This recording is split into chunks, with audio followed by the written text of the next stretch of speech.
बहुत समय पहले जब धरती पर अधर्म अपने चरम पर था, तब एक अत्यंत शक्तिशाली असुर हिरण्यकशिपु ने कठोर तपस्या करके ऐसा वरदान प्राप्त कर लिया था कि उसे कोई मनुष्य, देवता या पशु न मार सके, न दिन में न रात में, न घर के अंदर न बाहर। इस वरदान के अहंकार में आकर वह स्वयं को भगवान मानने लगा और पूरी सृष्टि में आतंक फैलाने लगा। लेकिन उसका अपना पुत्र प्रहलाद भगवान विष्णु का परम भक्त था। वह हर समय विष्णु का नाम जपता था और अपने पिता के अत्याचारों के बावजूद भी उसकी भक्ति अडिग रही।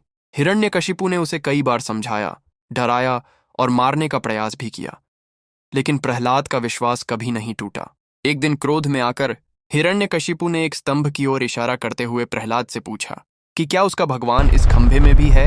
और जैसे ही उसने उस स्तंभ पर प्रहार किया, उसी क्षण एक भयंकर गर्जना के साथ स्तंभ फट गया और उसमें से भगवान विष्णु का उग्र अवतार नरसिंह प्रकट हुए, जो आधे मनुष्य और आधे सिंह के रूप में थे।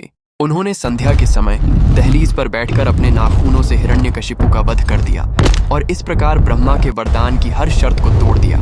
लेकिन हिरण्यकशिपु के वध के बाद भी नरसिंह का क्रोध शांत नहीं हुआ और उनका उग्र रूप पूरी सृष्टि के लिए भय का कारण बन गया।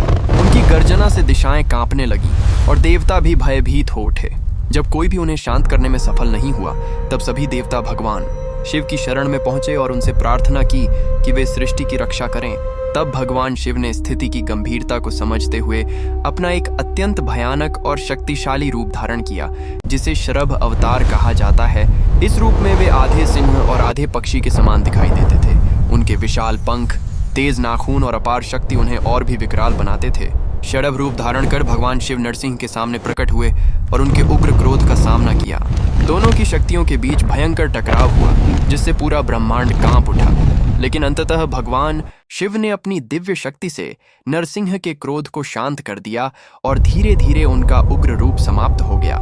इसके बाद नरसिंह शांत होकर पुनः भगवान विष्णु के स्वरूप में आ गए और सृष्टि में संतुलन स्थापित हो गया।